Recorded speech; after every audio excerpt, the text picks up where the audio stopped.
അമ്മ മാതാവിനും ഈശോയ്ക്കും നന്ദി. മിനി ഷാജി എൻ്റെ പേര്. ഞാൻ എറണാകുളം അങ്കമാലി അതിരൂപത മാണിക്യമംഗലം ഇടയിൽ നിന്ന് വരുന്നു. എനിക്ക് 4 മക്കളാണ്. ഞാനിവിടെ വന്ന് ഉടമ്പടി എടുത്തത് ആദ്യമായിട്ട് 2019 അന്ന് എൻ്റെ വലിയൊരു ആഗ്രഹമായിരുന്നു എൻ്റെ 4 മക്കളെയും ഭർത്താവിനെയും ഇവിടെ വന്ന് ഉടമ്പടി എടുത്ത് മാതാവിനോട് ചേർത്ത് നിർത്തണമെന്നായിരുന്നു എൻ്റെ വലിയൊരു ആഗ്രഹം. അങ്ങനെ ഞാൻ അവരെ എല്ലാവരെയും ഉടമ്പടിയിലാക്കി. അതിനുശേഷം ഇപ്പോൾ 3ാമത്തെ കുട്ടികൾ എൻ്റെ ഇരട്ട കുട്ടികളാണ്. അവർക്ക് വേണ്ടിയാണ് ഞാൻ അവരെ ഡിഗ്രി കഴിഞ്ഞ് പിറ്റേ ദിവസം തന്നെ അവരെ ഞാനിവിടെ ഉടമ്പടി എടുക്കാനായിട്ട് ഇവിടെ കൊണ്ടുവന്നു. പിന്നെ അവരുടെയുള്ള ജീവിതാനുഭവങ്ങൾ അവർ പറയുന്നതായിരിക്കും. എൻ്റെ പേര് സെനോനു ഷാജി. ഞാൻ ആദ്യമായിട്ട് ഉടമ്പടി എടുക്കാൻ വന്നത് 2024 മാർച്ച് 22 ഞങ്ങൾ വിദേശത്ത് പോയി പഠിക്കണമെന്ന് ആഗ്രഹിച്ച് ഇരുന്ന 2 വ്യക്തികളായിരുന്നു. അപ്പോൾ അതിന് വേണ്ടിയിട്ട് അമ്മ പറഞ്ഞു, നമ്മൾക്ക് ആരുമില്ല, നമുക്ക് മാതാവ് മാത്രമേ ഉള്ളൂ, നമുക്ക് ഉടമ്പടി എടുത്തിട്ട് ആവാം എല്ലാ കാര്യങ്ങളെന്ന് പറഞ്ഞ് ഞങ്ങളുടെ 6th സെമസ്റ്റർ, ഞങ്ങൾ ഫൈനൽ സെമസ്റ്റർ എക്സാം കഴിഞ്ഞ 2 ദിവസം കഴിഞ്ഞ അടുത്ത ദിവസം തന്നെ ഞങ്ങൾ വന്ന് ഇവിടെ ഉടമ്പടി എടുത്തു. നിബന്ധനകളൊക്കെ ഞങ്ങൾ പാലിച്ച് പോന്നു.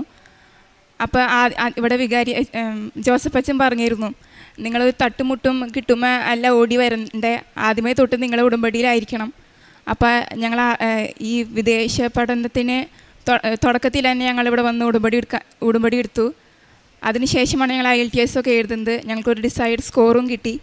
ഒരു വീട്ടിൽ നിന്ന് 2 മക്കൾ ഒരുമിച്ച് വിദേശത്ത് പോകുമ്പോൾ നല്ല സാമ്പത്തികമായിട്ട് ഒരുപാട് ആവശ്യമുള്ള ഒരു കാര്യമാണ്. അപ്പോൾ ഞങ്ങളുടെ സ്ഥലങ്ങളൊക്കെ വിൽക്കാൻ ഉണ്ടായിരുന്നു. അതൊന്നും വിൽക്കാനായിട്ട് പറ്റണ്ടായില്ല. അപ്പം ഞാനും എൻ്റെ ഫാമിലിയും പോയിട്ട് ആ ഭൂമിയിൽ പോയി ഇവിടുന്ന് വെഞ്ചരിച്ച തൈലവും ഉപ്പും പോയി അവിടെ ഇട്ട് അതിനുശേഷം ഒന്നൊന്നായിട്ട് വേഗം തന്നെ ഞങ്ങളുടെ സ്ഥലങ്ങളൊക്കെ വിറ്റുപോയി. നല്ലൊരു റീസണബിൾ എമൗണ്ടിൽ നിന്ന് തന്നെ അത് വിറ്റ് പോകാനും ഞങ്ങൾക്ക് അതിൽ നിന്ന് കിട്ടിയ കാശ് വെച്ച് ഞങ്ങളുടെ പ്രോസസ്സൊക്കെ സ്റ്റാർട്ട് ചെയ്യാനും ഞങ്ങൾക്ക് പറ്റി. അത് കഴിഞ്ഞിട്ട് സെപ്റ്റംബറിലാണ് ഞങ്ങൾ സ്കോട്ട്ലാൻഡിലേക്ക്, ഞങ്ങൾ നാട്ടിലിവിടെ BSW കഴിഞ്ഞു, MSW ചെയ്യാനായിട്ട് സ്കോട്ട്ലൻഡിലേക്ക് പോകാനായിട്ട് തീരുമാനിക്കുകയാണ്. അപ്പോൾ അതിൻ്റെ ആദ്യത്തെ ഇതെന്ന് വെച്ചാൽ ഓഫർ ലെറ്റർ വരണം. അപ്പോൾ ഞങ്ങൾക്ക് ഓഫർ ലെറ്ററിന് ആപ്ലിക്കേഷൻ വെച്ചതിന് ശേഷം ഞങ്ങൾ യൂണിവേഴ്സിറ്റി പറഞ്ഞു ഞങ്ങൾക്ക് ആവശ്യമായിട്ടുള്ള ഒരു വർക്ക് എക്സ്പീരിയൻസ് ഇല്ല. അപ്പോൾ ശരിക്കും ഞങ്ങൾ കഴിഞ്ഞ വർഷമായിട്ട് തന്നെ ഞങ്ങൾ വീടിൻ്റെ അടുത്തൊരു സ്പെഷ്യൽ സ്കൂളുണ്ട്, ഹിയറിംഗ് ഇമ്പയർമെൻറ്റുള്ള പിള്ളേരുടെ ഒരു സ്കൂളാണ്. അവിടെ ഞങ്ങൾ സോഷ്യൽ വർക്ക് ട്രെയിനീസായിട്ട് വർക്ക് ചെയ്യേണ്ടായിരുന്നു. പക്ഷേ സർട്ടിഫിക്കറ്റിൽ ഇൻറ്റേൺഷിപ്പ് എന്ന് പറഞ്ഞിട്ടൊരു മിസ്റ്റേക്കിലാണ് ഞങ്ങൾ ആ സർട്ടിഫിക്കറ്റ് സബ്മിറ്റ് ചെയ്തത്. അപ്പോൾ ഞങ്ങളിങ്ങനെ മെയിൽ അയച്ച് പറഞ്ഞു ഇങ്ങനെ ഒരു ക്ലറിക്കൽ മിസ്റ്റേക്കാണ്, ഞങ്ങൾ ശരിക്കും അവിടെ ട്രെയിനീസായിട്ടാണ് വർക്ക് ചെയ്തത്. അങ്ങനെ പറഞ്ഞ് അടുത്ത ദിവസം തന്നെ ഞങ്ങൾക്ക് ഓഫർ ലെറ്റർ വരാണ്. UK പോയവർക്കറിയാം, CAS എന്ന് പറഞ്ഞിട്ടൊരു ഇത് പാസ്സായാലാണ്, ലെറ്റർ വന്നാലാണ് നമുക്ക് വിസയ്ക്ക് വയ്ക്കാൻ പറ്റുള്ളൂ. അപ്പോൾ CASൻ്റെ CAS ഇൻ്റർവ്യൂ എന്ന് പറഞ്ഞിട്ടൊരു സംഭവമുണ്ട്. അത് പ്രിപ്പയർ ചെയ്യാനും അത് ടെസ്റ്റ് പാസ്സാവാനായിട്ട് ആദ്യത്തെ അറ്റംപ്റ്റിൽ തന്നെ പാസ്സാവണമെന്നൊന്നുമില്ല. അപ്പോൾ ഞങ്ങൾക്ക് ഭയങ്കര പേടിയായിരുന്നു, കാരണം ഞങ്ങൾക്ക് സമയം അധികമില്ല. സെപ്റ്റംബർ 15 ഞങ്ങൾക്ക് ക്ലാസ് തുടങ്ങും. അപ്പോൾ അങ്ങനെ ഇരിക്കുമ്പോൾ ഞങ്ങൾക്ക് ഒരു അത്ഭുതം എന്നെ പോലെ ഞങ്ങളുടെ യൂണിവേഴ്സിറ്റി ഞങ്ങൾക്കൊരു മെയിൽ അയക്കുകയാണ്, നിങ്ങൾക്ക് ഈ CAS ഇൻ്റർവ്യൂ അറ്റൻഡ് ചെയ്യേണ്ട, നിങ്ങൾക്ക് ഓട്ടോമാറ്റിക്കായിട്ട് CAS വരുമെന്ന്. അത് കേട്ടപ്പോൾ ഞങ്ങൾ ഭയങ്കരമായിട്ട് അത്ഭുതപ്പെട്ടു പോയി. ഞങ്ങൾ ഒരുപാട് നന്ദി പറഞ്ഞു, കാരണം ഞങ്ങൾക്ക് സമയമില്ല, ഇതിന് പെട്ടെന്ന് തന്നെ പോവുകയും വേണം. അങ്ങനെ ഞങ്ങൾ CAS ലെറ്റർ വന്നു. അതിന് കഴിഞ്ഞിട്ട് സാമ്പത്തികമായിട്ടുള്ള എല്ലാ കാര്യങ്ങളും പെട്ടെന്ന് എല്ലാ കാര്യങ്ങളും നടന്നു. അങ്ങനെ ഞങ്ങൾ ഈ സെപ്റ്റംബർ 16 വിസയ്ക്ക് വെച്ചു. സെപ്റ്റംബർ 18 19 ആയിട്ട് ഞങ്ങൾക്ക് 2 പേർക്കും വിസ വന്നു. ഞങ്ങൾ ഈ പ്രോസസ്സിൻ്റെ ഓരോ ഓഫീസിലും കയറി ഇറങ്ങുകയും ഞങ്ങളിവിടുന്ന് വെഞ്ചരിച്ച് കിട്ടിയ തൈലവും ഉപ്പും ആ ഓഫീസിൽ പോയിടുകയും ആ ഓഫീസേഴ്സ് ഇരിക്കണ അവരുടെ ക്യാബിൻ്റെ അവിടെ ഡോറിൻ്റെ അവിടെ പോയിട്ട് തൈലം പൂശുകയും ചെയ്തു. അങ്ങനെ വിശ്വാസത്തോടെയാണ് ഞങ്ങൾ ഓരോ ടാസ്കും അല്ലെങ്കിൽ ഓരോ ഉദ്യമങ്ങളും ചെയ്തത്.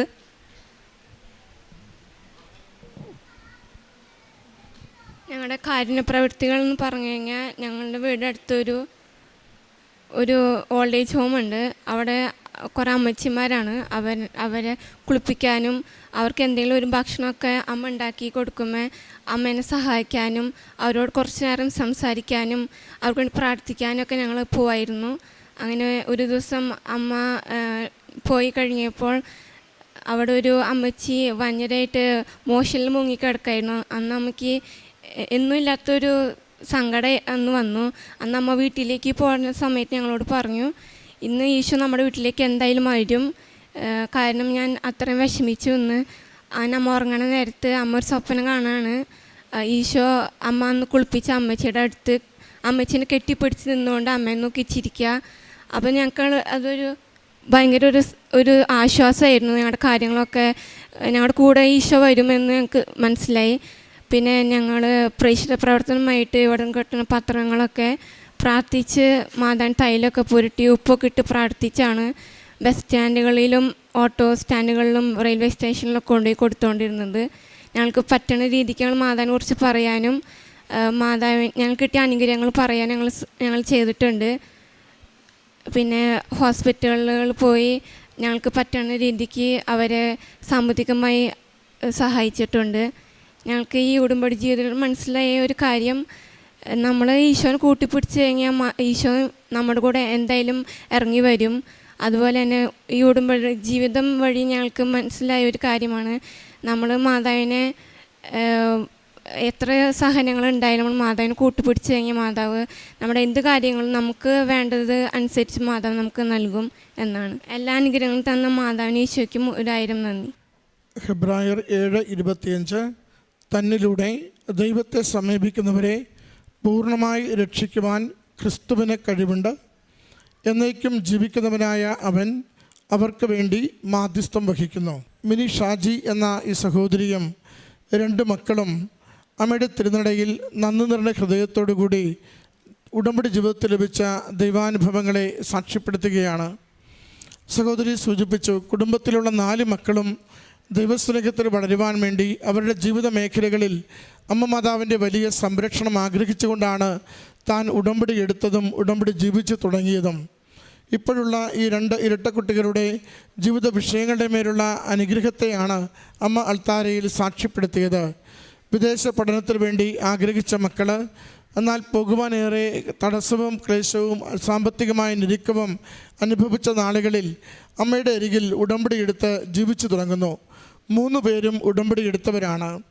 മകൾ പറഞ്ഞു തുടങ്ങി, എന്തെങ്കിലും തട്ടുകേടുകൾ വരുമ്പോൾ വന്ന് എടുക്കേണ്ടതല്ല ഉടമ്പടി, മറിച്ച് ദൈവസ്നേഹത്തോടു കൂടി ജീവിതം മുന്നോട്ട് നയിക്കുവാൻ, ദൈവത്തിൻ്റെ ആത്മാവിൻ്റെ പ്രവർത്തനം അനുഭവിച്ചുകൊണ്ട് ജീവിക്കുവാൻ, ഏത് സമയത്തും ദൈവികമായ സംരക്ഷണം നമുക്കൊപ്പം ഉണ്ടാകുമെന്ന് ഉറപ്പുവരുത്തി ജീവിക്കുവാൻ വേണ്ടിയാണ് നമ്മൾ ഓരോരുത്തരും ഉടമ്പടി എടുക്കേണ്ടത്. ഉടമ്പടിയുടെ ആത്യന്തികമായ ലക്ഷ്യം നമ്മളെ നിത്യതയുടെ സ്വപ്നം കാണുന്ന മക്കളായി വളർത്തുക എന്നത് തന്നെയാണ്. നിത്യത സ്വപ്നം കാണുന്ന മക്കളായി വളർത്തുക. ഈ ലോകത്തിൻ്റെ ഏതൊരു വ്യാപാരങ്ങളിലേക്കും ജീവിത രീതികളിലേക്കും നമ്മളായിരിക്കുമ്പോഴും ആ ഇടപെടുന്ന മേഖലകളിലൊക്കെയും ഒരു വിശുദ്ധിയോടുകൂടി വ്യാപരിക്കുവാനുള്ള ആത്മബലമുള്ള മക്കളായി നമ്മൾ ഓരോരുത്തരും ജീവിക്കുക. നമ്മൾ കലഹത്തിൻ്റെ വ്യക്തികളല്ല, വാശിയുടെയും വിദ്വേഷത്തിൻ്റെയും വ്യക്തികളല്ല, നമുക്ക് വേണ്ടി മാത്രം വെട്ടിപ്പിടിക്കേണ്ടവരല്ല, മറിച്ച് ദൈവം നമുക്ക് നൽകിയിരിക്കുന്ന ചെറിയ ജീവിതം, അത് ദൈവനാമത്തെ ദൈവം നമുക്ക് നൽകിയിരിക്കുന്ന കഴിവുകൾ, അത് ദൈവസേവനം പോലെ മറ്റുള്ളവർക്ക് നന്മ ചെയ്തുകൊണ്ട് ലോകത്തിൽ തെളിഞ്ഞു നിൽക്കുന്ന പ്രകാശ ഗോപുരങ്ങളായി ജീവിക്കുവാൻ നമ്മളെ അവിടുന്ന് അനുവദിക്കുകയാണ്. അതുകൊണ്ടാണ് ഉടമ്പടി എടുക്കുന്നവർക്ക് അവരുടെ ജീവിതത്തിലും പെരുമാറ്റത്തിലും വ്യത്യാസമുണ്ടാവുന്നത്. അവർ ദേഷ്യത്തിൽ നിന്ന് ശാന്തതയിലേക്ക് സ്വഭാവം മാറുന്നവരായി നമ്മൾ കാണാറുണ്ട്. അവർ എല്ലാത്തിനു പുറകെയും പരക്കം പായുന്നതിന് പകരം അവർ ദൈവികമായ ശുശ്രൂഷകളിലേക്ക് ജീവിതത്തെ നയിക്കുന്നത് നമുക്ക് കാണാറുണ്ട്.